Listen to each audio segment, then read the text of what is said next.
Hello everyone, good afternoon and welcome to our webinar today all about factored payments in Sage 50 Payroll.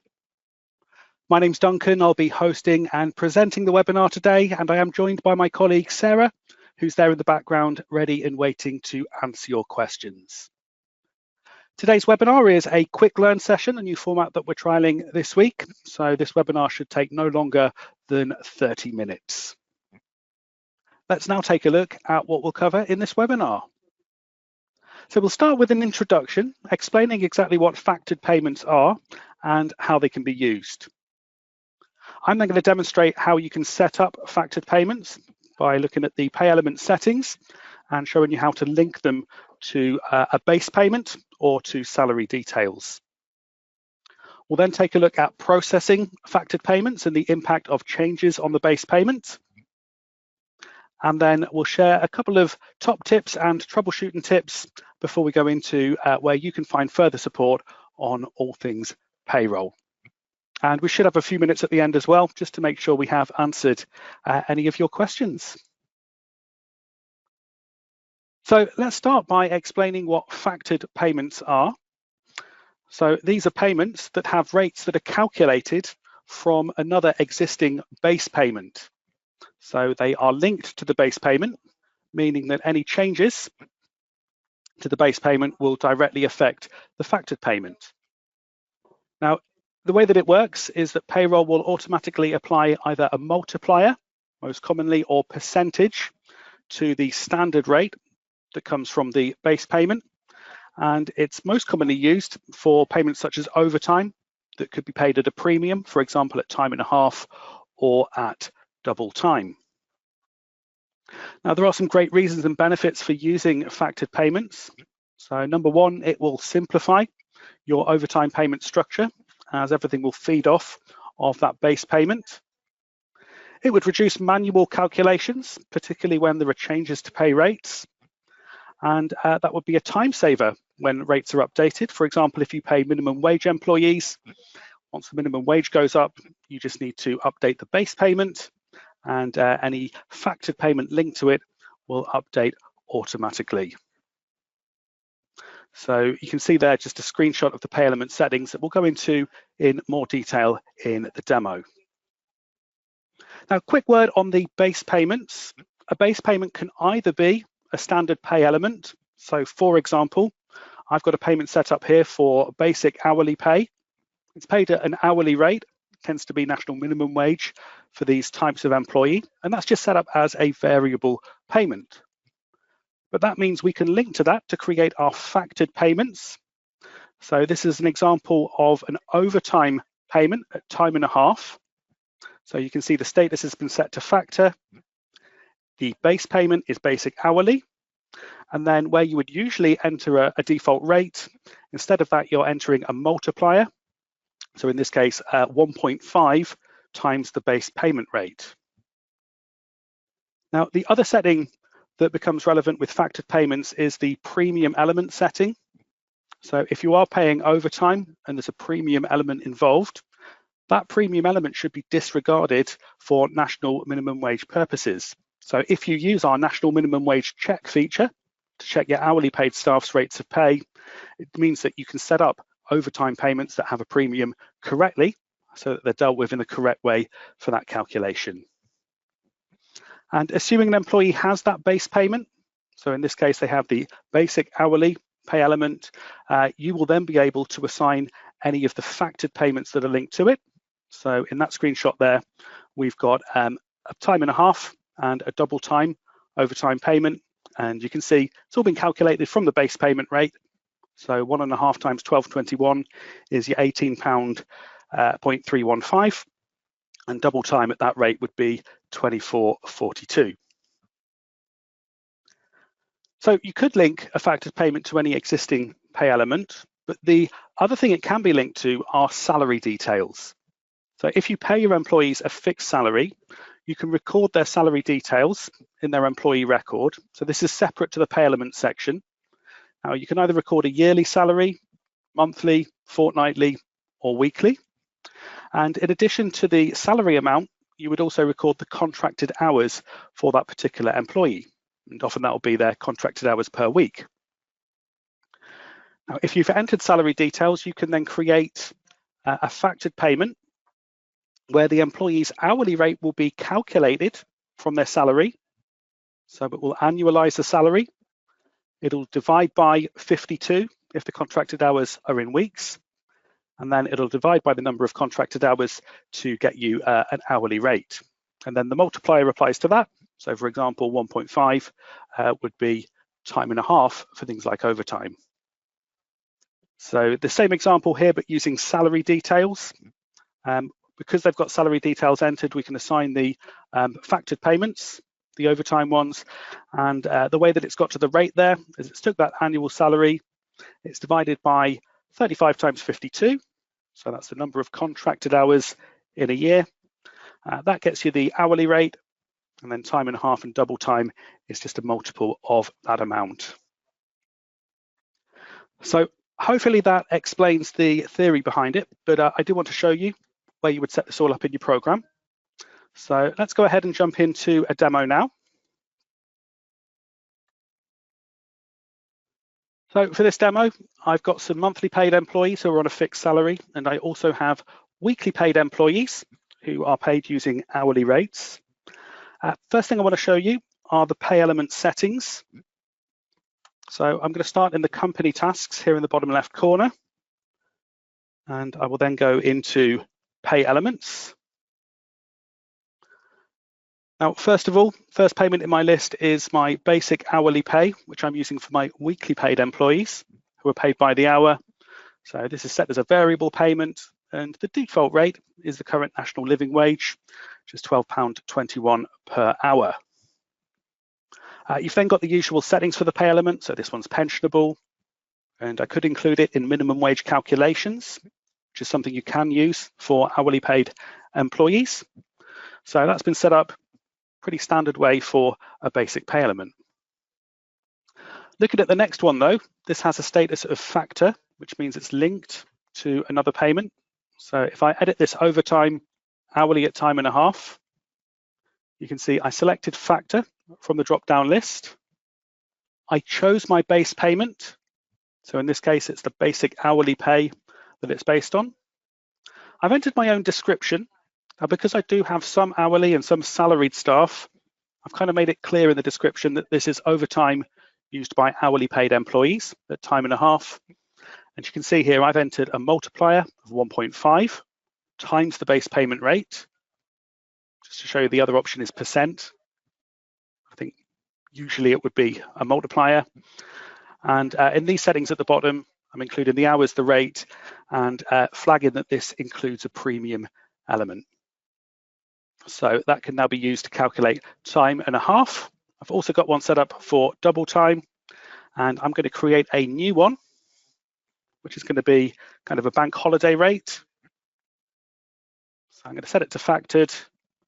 My base payment is going to be basic hourly, and I'm going to call this one overtime hourly bank holiday at triple time. And I'm going to set that at 3 times the base payment rate. And again, I can set the other settings as required. I would click OK, and then I have a new factored payment that I can use for my hourly staff. Now, for those of my employees that earn a fixed salary, some of them do occasionally work overtime, and that can be at different rates. So you'll see here that I do have an overtime pay element set up for my salaried staff. And the main difference here is that the base payment I've selected is salary, which is the option right at the bottom in this case. I think it lists them alphabetically.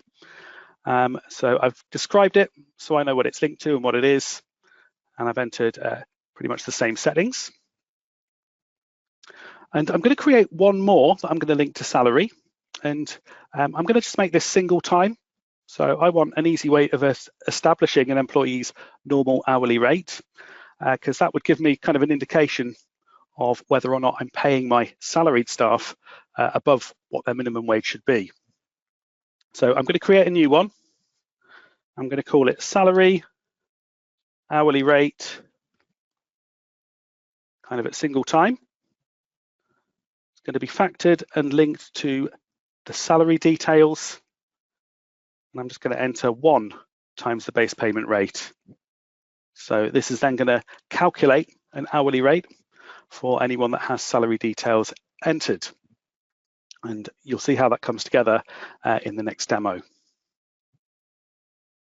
So that's where we can set up the pay elements and the factored payments. Let's take a look at assigning these to some of our employees. So I will start with my weekly employees. Remember, these are the ones that are paid with hourly rates. And if I just go into one of these employee records and go onto the employment tab, I can select their pay elements here at the bottom of the screen. And from here, I've got the base payment already assigned, basic hourly. So they work 35 hours a week. They get a national living wage, £12.21. And then we have these lines for overtime at time and a half and double time, which have been calculated from that rate. Now, if I need to add any more, to assign a factored payment, the employee first needs to have the base payment, which in this case is basic hourly. And then if you click on that kind of expand icon, I've got my bank holiday triple time payment. If I assign that, that would then be paid at £36.63 per hour. So not a bad rate for working a bank holiday. So they can be saved. And then obviously when you go into the enter payment screen, which I'll do for my next pay run, you can enter the number of hours worked on top of the basic. So maybe they've done 4 hours on the bank holiday here. These rates can't be changed because they're all tied back to the base rate, which could be changed. And what this means is if the employee gets a pay rise in the future, maybe their basic hourly rate goes up or the minimum wage goes up, which it usually does each April, it would just be a case of updating the base payment. So let's say they're getting a promotion, going to be paid £15 an hour. You can see immediately the overtime rates have updated in line with the base payment. And when I return to enter payments, it's now all being calculated at those new rates. So that's how it's working there for our weekly hourly paid employees. Now, I also want to show you the other example where it's linked to the salary details. So I've just switched to my monthly payroll, and I actually have a new starter that's joined us this month. And I've been through and sort of created their record, added all their personal details and their start date. And in this salary section, which we find on the employment tab, we've popped in some salary details. So I've entered an annual salary. Of course, I could choose to enter weekly, fortnightly, 4-weekly, or probably monthly salary for this particular employee. So we've got the salary per year. We've got the contracted hours per week. And because there are salary details entered, if I go to the pay elements, it does mean that I can now also assign any of these factored payments. Now, the one I want to show you is the one that I created for the hourly rate payment. So number 10, so a multiplier of 1 based on the employee's salary and contracted hours. And if I assign that, you can see that the default rate that it's given it is £12.08, or 12.09 if you round up, with the base payment being the salary. Now, I know that national living wage currently for employees aged 21 and above is £12.21 per hour. So that's quite a strong indicator to me that the salary that we're paying this employee could well be below minimum wage for an employee that works 35 hours per week. So I may need to review that salary amount. So when I've checked it, actually the starting rate should be this. And looking at the pay elements now, that's an hourly rate of £12.50. So that would be above minimum wage. And if we've got things like overtime that we might need to pay them, they can be added like so. So you don't need to actually use this hourly rate payment because they're getting a fixed payment. You could have it assigned but not in use if you just wanted it for kind of reporting purposes. So you can just quickly check how much the single rate is. But in this case, we do have the 2 overtime payments. So if I set my monthly pay date and go into enter payments, you can see here we've got the salary. So that's the monthly equivalent. We've got the 2 overtime rates as well, in case this employee does any of that overtime. So last quick example I want to show you is a change to salary details. So looking at employee 2 in my list, currently they have their annual salary entered and their contracted hours. And looking at the pay elements, we've got the hourly rates for their overtime. So time and a half, for example, is £23.69. But if there is a change to the salary, so let's say this employee's been promoted, so I've put a new annual salary in, they're actually going to do more contracted hours for this new role. And I can go ahead and save those changes. And then immediately we can see the overtime rate has gone up. So it's been adjusted based on that new salary and the new contracted hours. And then time and a half and double time is now linked back to that base payment. So again, another way of keeping things like overtime rates automated and linked back to one source of truth. In this case, the salary details that are entered in the employee record. So just before I leave the demo here, I just want to show you a couple of handy reports. So if you do have salaried employees, there is an employee details salary report, which will show you the details that are entered, in case you don't fancy going through and checking them individually. So I've added it to my favorites. It's actually found in the employee folder. So employee details salary, this one just here. So for all of these monthly paid employees, I can check this report to see what their salary details are. So these have all been entered per year. I've got contracted hours just there. And the other one that can be quite useful is employee details payments, as this will show you the default rates as saved in the employee record. So just reviewing this one, I can see what I've got here. If I just scroll in slightly, the payments assigned. So pay reference -2 is the salary feature. And then we can see kind of the rates for things like overtime, etc. So another useful report when it comes to checking out at a glance hours, rates, and salary details.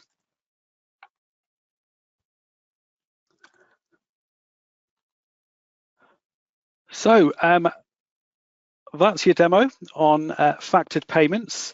And I just want to finish off with a quick section on tips and troubleshooting. So I've got 3 top tips and 3 troubleshooting tips as well. So starting with the top tips, when it comes to creating your factored payments, I'd recommend that you use nice clear descriptions. So for example, if it is overtime, you could have the multiplier as part of the description. And you saw in my example, because I had different groups of employees with hourly rates and salary, I also included that in the description. So that will help you quickly identify what you've set up and stay organized. Second tip, because your factored payments depend on the default hours and rates for the base payment, do make sure that you've reviewed and those rates are correct. So again, some of the reports that I've shown you there can help you check salary details and the default hours and rates for your employees. And another tip that kind of ties in with another session that we're running this week, if you use timesheet entry to enter the hours worked, it means that there's no sort of danger that you're going to be overwriting rates. And that gives you a quicker method of recording hours worked, safe in the knowledge that all of your rates are taken care of and linked to that base payment. When it comes to troubleshooting, if you're finding that a factored payment isn't available to assign. A couple of reasons for that. Could be that you've set it up linked to the wrong base payment. So make sure that the pay element settings is set to factored and it's got the correct base payment selected.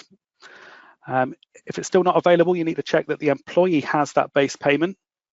So could be a specific pay element. It might be that they need salary details entered if you pay them a fixed salary.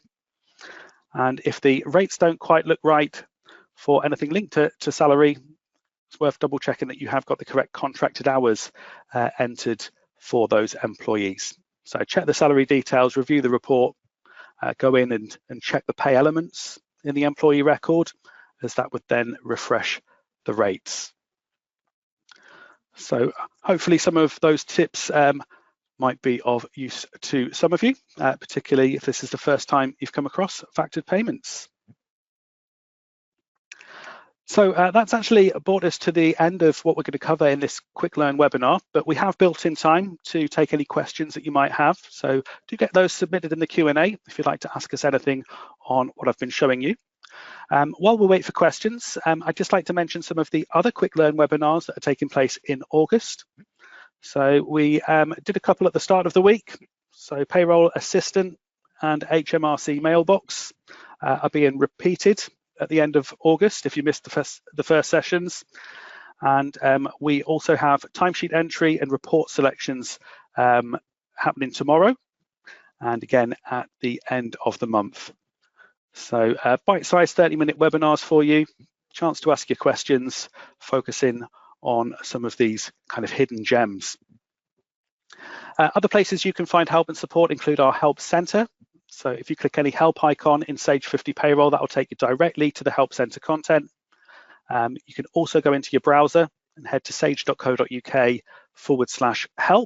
and follow the links for Sage 50 Payroll. From there, you can read all of our knowledge base articles, our support guides. You'll find links to webinars. And also, if you need to contact our support team, you've got that Get in Touch link. So that will give you the best way of contacting us with your particular query. And another fantastic learning resource is Sage University. So again, you can sign up at sageu.com. And from there, you can access e-learning courses, online certification, as well as bite-sized learning. So I am going to keep the webinar open for the next 5 minutes, just to allow you the chance to submit any questions that you might have. If you'd like a copy of the handout, don't forget to download that before you leave us today. And when you exit the webinar, we will invite you to complete a survey. So if you do have any feedback on today's session, on this new format, or anything that you'd like to see in the future, we'd love to hear from you. Just complete that survey and we will read all of your comments. So with that said, I'm going to go on to mute just briefly, just to sort of check on the Q&A, and I'll come back to you if we have some questions to answer or when we are ready to close the webinar down. So I'll speak to you in a few minutes.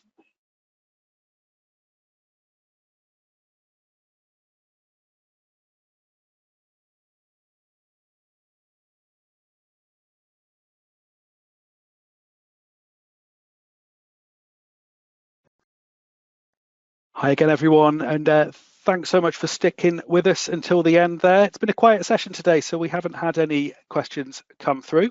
So thanks again for your time today. Hopefully we'll see you on some other sessions in the future, but enjoy the rest of your week, and we'll catch you on the next one. It's goodbye for now.